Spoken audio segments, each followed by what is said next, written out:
Beyond Clean offers a creative look into the inner workings of a healthcare industry committed to getting it right every instrument, every time. Join us every week as we explore the hidden world of one of the most important aspects of safe surgical care. And now your hosts, Hank Balch, Michael Matthews, and Justin Poulin. This week on Beyond Clean, we speak with Kathy Mazza, Clinical Director of Sales at Sklar Instruments. Kathy has over 20 years of experience in healthcare, both as a clinician and in a sales capacity.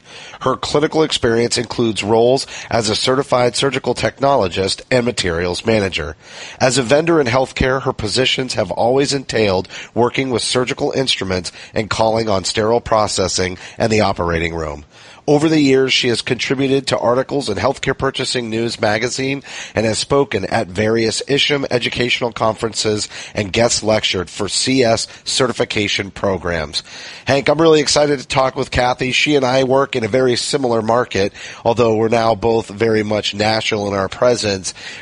Being on the East Coast in the Philadelphia area, we have run similar circles for many years, and I know she was a big help at the Beyond Clean panel discussion event at the ISHM annual conference, so it's nice to have her on the show today. Yeah, Justin, I am a huge fan of single-use instruments. That may sound a little weird coming from a lifetime sterile processing professional, but I love them. And I'm excited to hear Kathy make the case tonight for single-use instruments, in particular, a conversion philosophy of when do you know if a clinic should be going into single-use, an ancillary department should be transferring into single use, or at least, some percentage of single use. So those are the types of questions that I really want to target Kathy with tonight. And I know that she'll do a great job with them. All right, before we get started, you can subscribe to Beyond Clean on iTunes, Stitcher, Google Play, and Spotify, or search for Beyond Clean on your favorite podcast application. We can also be heard on the Sterile Education app, also available on iTunes and Android. Follow Beyond Clean on Twitter at Beyond Clean Info, Facebook.com/Beyond Clean Podcast, LinkedIn.com/company/Beyond Clean. The Instagram page is Beyond Clean Podcast. And if you have a recommendation for a future topic or guest on the show, or if you'd like to share a picture anonymously on our Instagram page, just send an email to info@beyondclean.net. Season 2 of Beyond Clean is brought to you by Innovative Sterilization Technologies and Petrus. This is how we are giving you CE credits for listening to the podcast. You can go to beyondclean.net, and there you will be able to find a quiz that you'll take and submit for CE credits. So visit beyondclean.net. The One Tray system. Are you tired of playing catch up? Now you can process your vendor trays and other high-turn hospital-owned surgical assets in a fraction of the time it takes with sterilization wraps and other rigid containers. Maintain one standard of care, eliminate wet or torn wraps, and save your facility money today.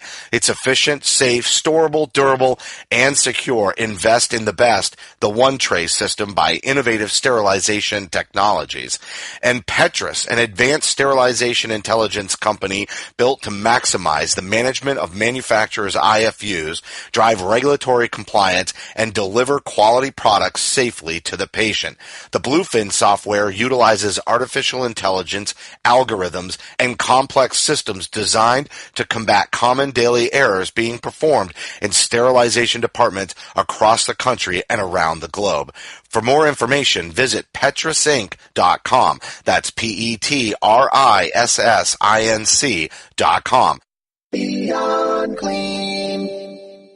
Joining us now is Kathy Mazza, Clinical Director of Sales at Sklar Instruments. And Kathy, you and I have known each other for a while, working in the same market, and I know you were a big help at the Beyond Clean panel discussion at ISHM. You donated some ribbon retractors that we then had etched with the likenesses of our 3 panelists. So I wanted to start off by just saying thank you for supporting our first ever event.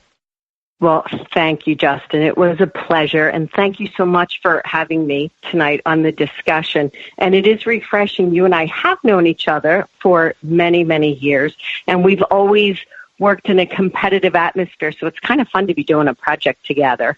Finally, after all these years. It's good to be collaborating, no doubt. And that just, for anybody who has been in the industry a short amount of time, there's a lesson in that you just never know who you're going to wind up working with or working for, et cetera. And the industry is a small one at that. And I agree. Happy to be collaborating. And, specifically, I think we're going to have you talk a lot about, your role at Sklar Instruments. But tonight, going to be talking about single-use or disposable instruments.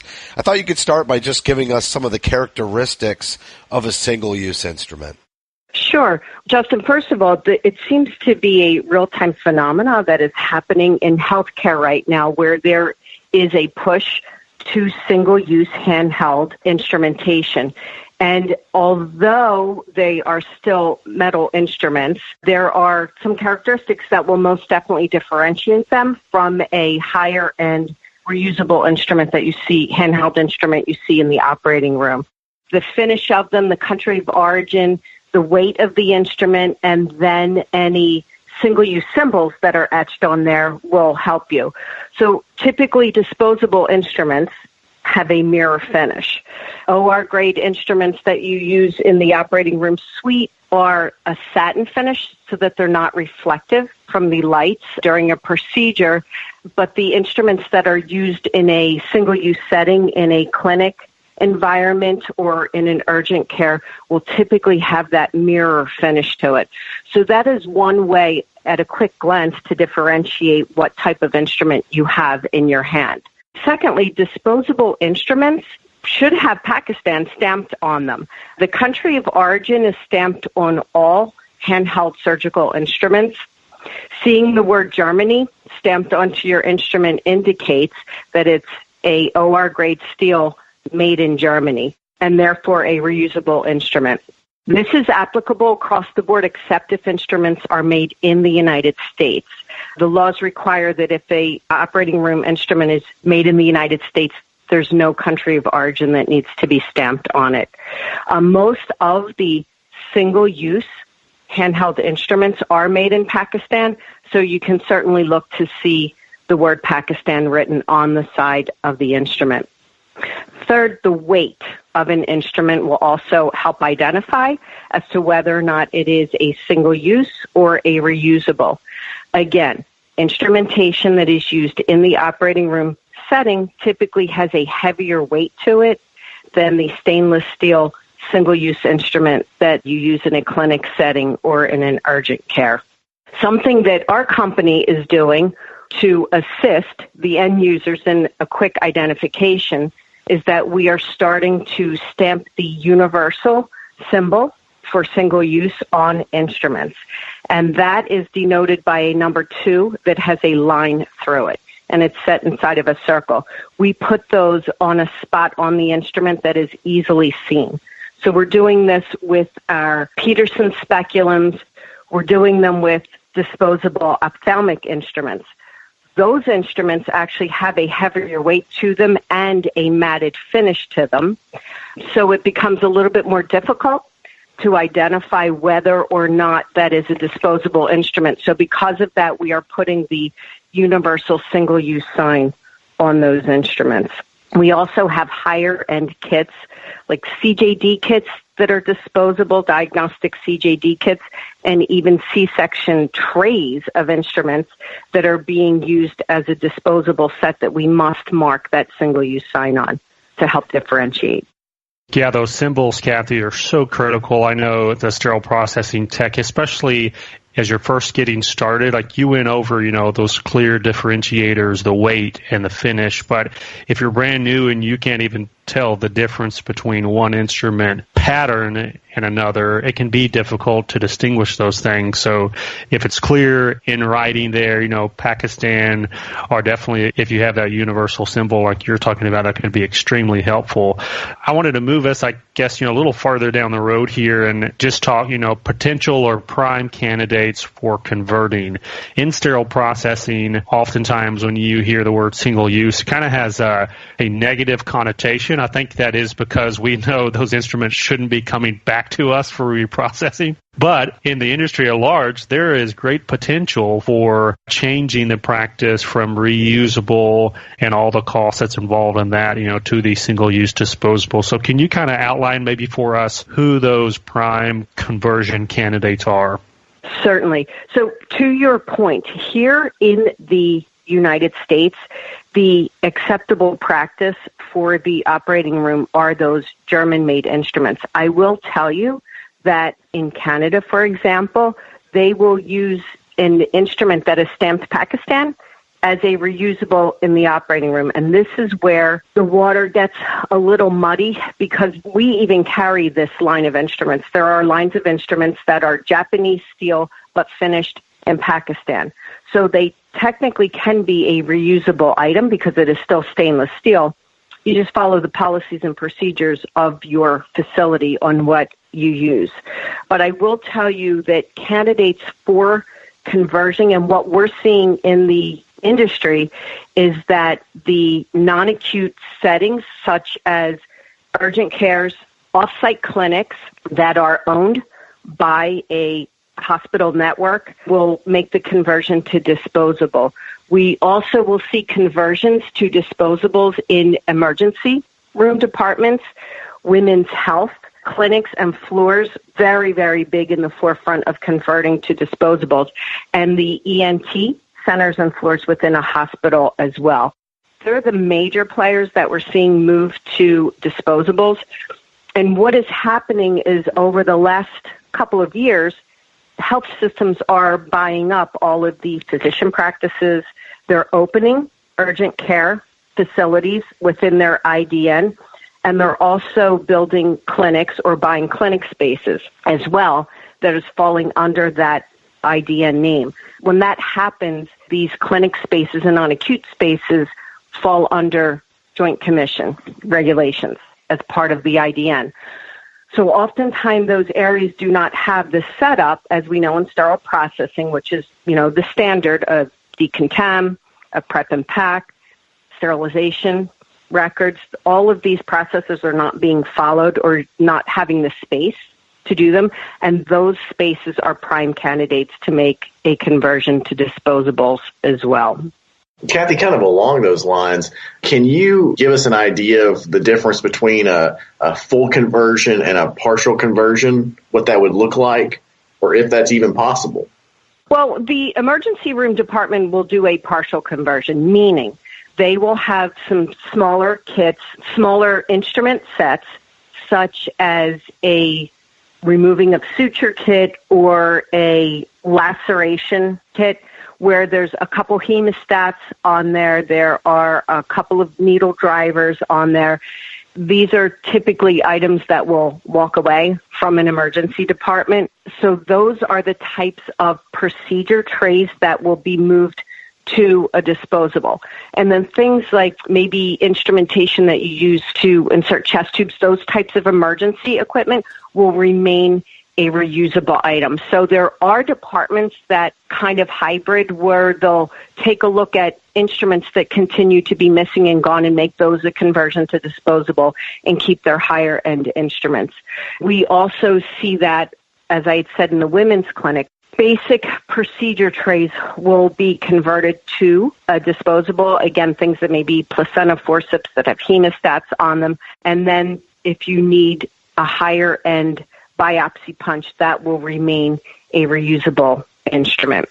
So we do see them hybrid across the board. Now, that is what is causing also issues, again, in sterile processing, is that the clinicians that are using these instruments in these areas maybe are not differentiating between what needs to be disposable and what's reusable, so everything will come into the sterile processing department or everything will get thrown away.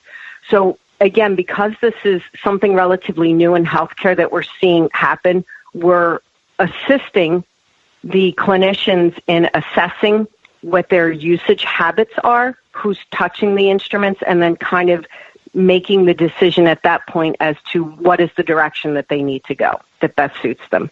Yeah, great points there. It really does come to that clinician after the point of use, determining where that instrument goes. And in one sense, you can't fault them if there is that hybrid model and they're using, multiple types of instruments in one procedural setting.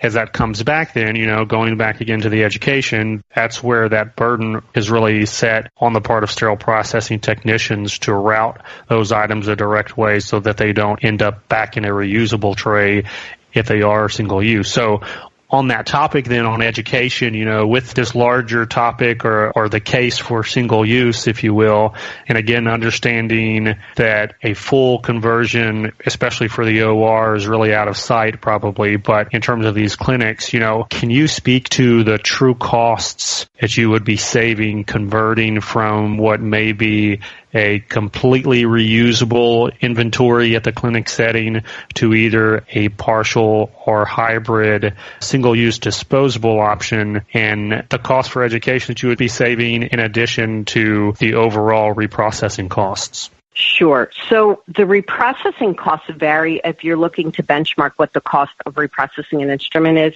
However, the American Journal of Obstetrics and Gynecology published an article in 2016, and they guesstimated the cost, I shouldn't say guesstimated, they estimated the cost of reprocessing one instrument at $3 an instrument. Now, that does take into consideration the cost of educating staff. Oftentimes in the clinic spaces, there is transportation that needs to take place to get the instruments back and forth. The difficulty in that there are also some soft costs in trying to figure out what the cost of that instrument is. So you can take a look at how many seconds it takes or how many minutes it takes to process that instrument and quantify that by the hourly cost. And then you can break down your detergents and break down your tape and break down your packaging. So there's all of that, but then there's also, as you had mentioned, the cost of continuing education for your off-sites. There is the cost of updating all the educational materials. There's the cost of having people write the policies and procedures to follow. So it's a lot more labor intense to stay compliant on those off-sites.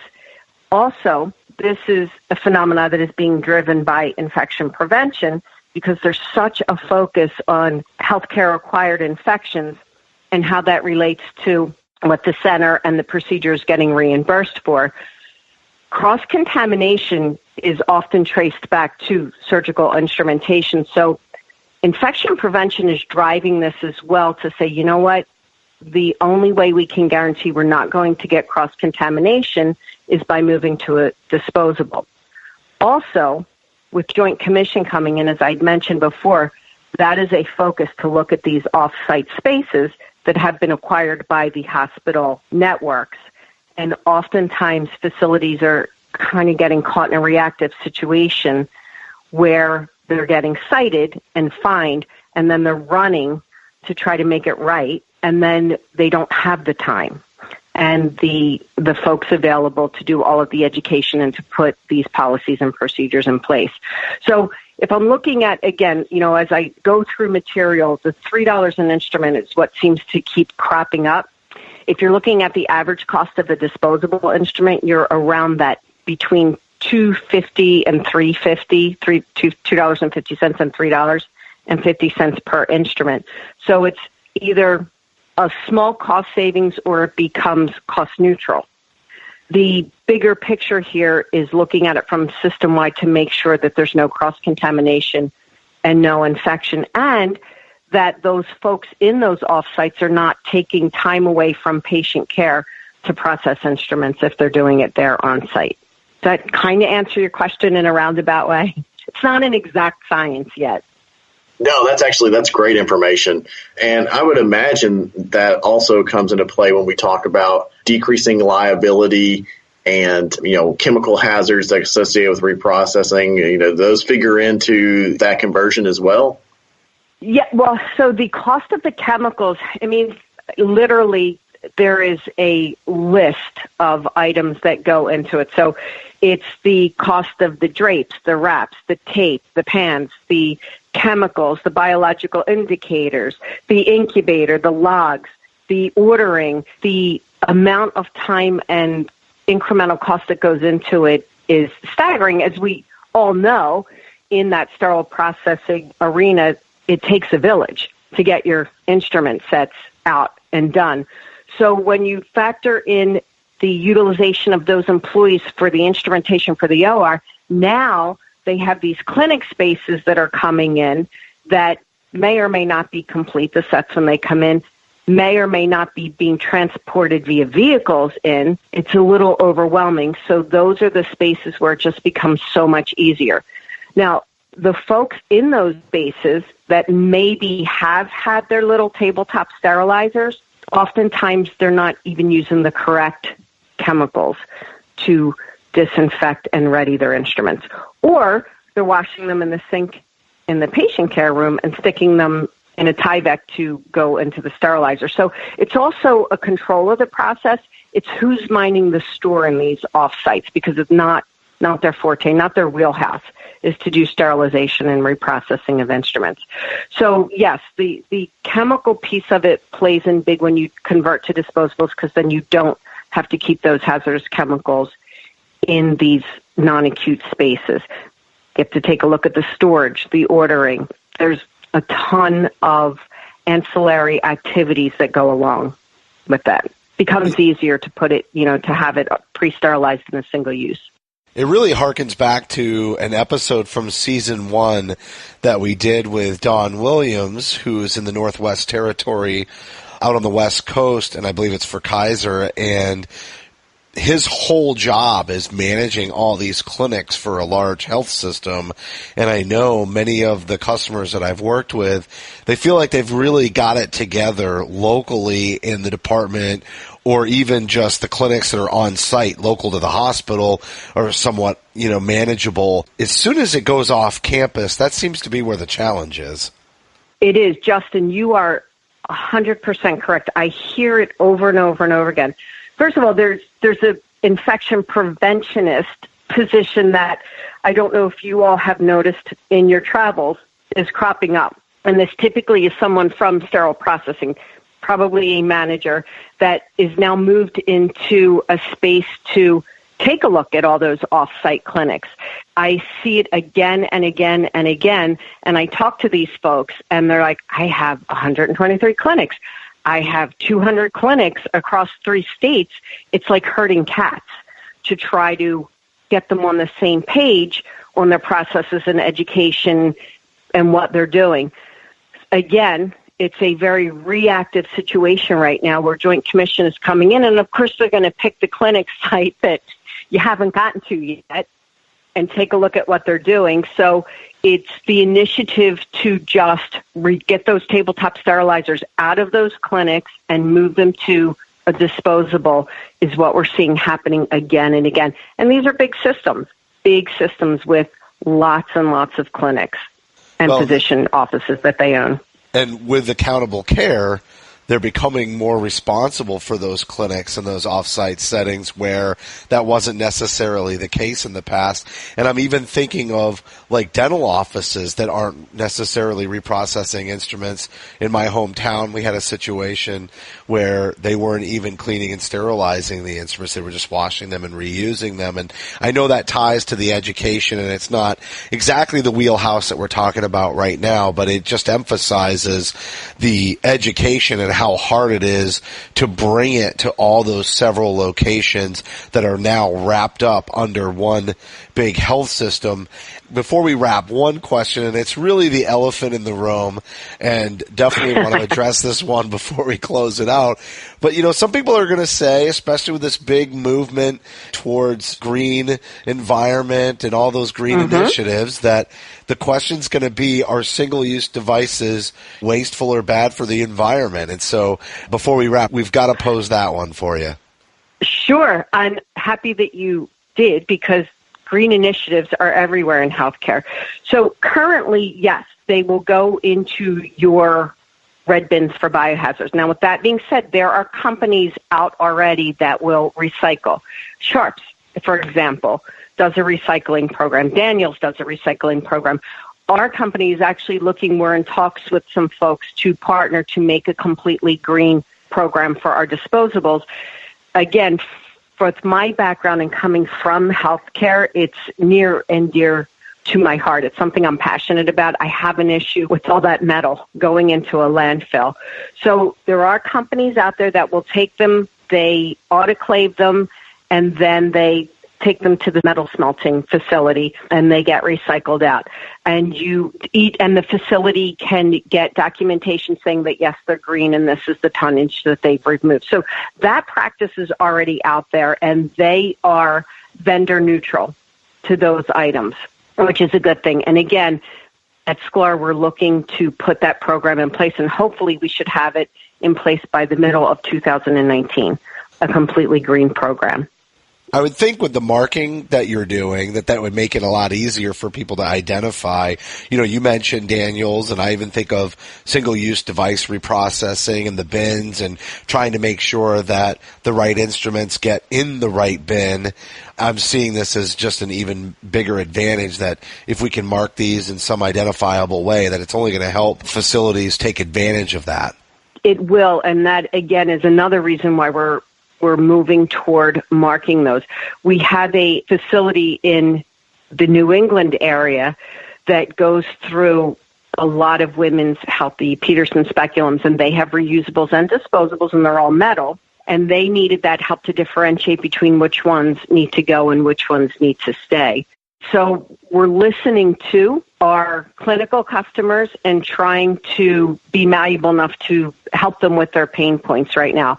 Because as I had mentioned over and over again, right now we're in a very reactive situation with our customers where they kind of don't know until they get hit with Joint Commission coming in, and then it's, a catch-all of I need to change things. Even down to what we're seeing lately is the code carts. Something as simple as those McGill forceps to help for intubation, folks are getting cited because they're outdated, so they're moving toward just putting a disposable in there. So it's a lot of out-of-the-box thinking. I had mentioned that C-section tray, and that was from a customer saying, I am in a remote area. We have no sterile processing facilities. The physicians come in to do these, and right now we're having to transport instruments out to far away to get reprocessed. So it's the need, it's being driven by infection prevention, but it's also taking a look at how healthcare is evolving and where we can help fill the need right now. Kathy, excellent interview, and again, really nice to be collaborating. Want to thank you again for joining us for this episode. Justin, it was my pleasure, and from the bottom of my heart, I'm so happy to be on the same side. That was Kathy Mazza, Clinical Director of Sales at Sklar Instruments. And I did reference the Dawn Williams episode. I would definitely encourage folks to go back and listen to that one as well. But as we all know, clinics can be difficult to manage, but especially off-site clinics. And I think Kathy really highlighted that. And she kind of put people at ease, I think, with the whole green initiative and being able to put a little bit of that wasteful concern to rest, at least hopefully. And I love the way that they're utilizing marking to make things a lot easier for their customers. Yeah, Justin, I know that, if you've ever been in a hospital, particularly ones in remote areas where they've got a lot of those clinics outlying in distant places, that's one of those very consistent headaches that sterile processing managers will talk about, is trying to manage this inventory that comes in. It's been setting for who knows how long before it even makes it to your facility. It's dried, it's rusted, and you're supposed to reprocess it and then make sure it doesn't get put into your own stock and it gets sent out to wherever it is. It's just a mess. And so I'm always excited when I hear about a clinic or an outlying area or non-heavy use department switching over to the disposable single-use instruments. And so I really think Kathy did a really great job of helping us make the case for those who may have kind of a negative misconception about what these instruments do and what they're for, and really helping us make that argument for converting some of those facilities and those areas and clinics over to some disposable instruments. All right, well, that's going to do it for this week's show. As a reminder, you can help support us by subscribing to Beyond Clean on iTunes and Stitcher, and now also on Google Play and Spotify. Simply search for Beyond Clean Podcast. We'd certainly appreciate a rating and a review because your feedback is important to the show, and if you have any topics that you'd like us to cover on a future episode, or if you'd like to share a picture anonymously on our Instagram page, just send an email to info@beyondclean.net. On behalf of Hank, Mike, and myself, thank you for listening to another edition of Beyond Clean.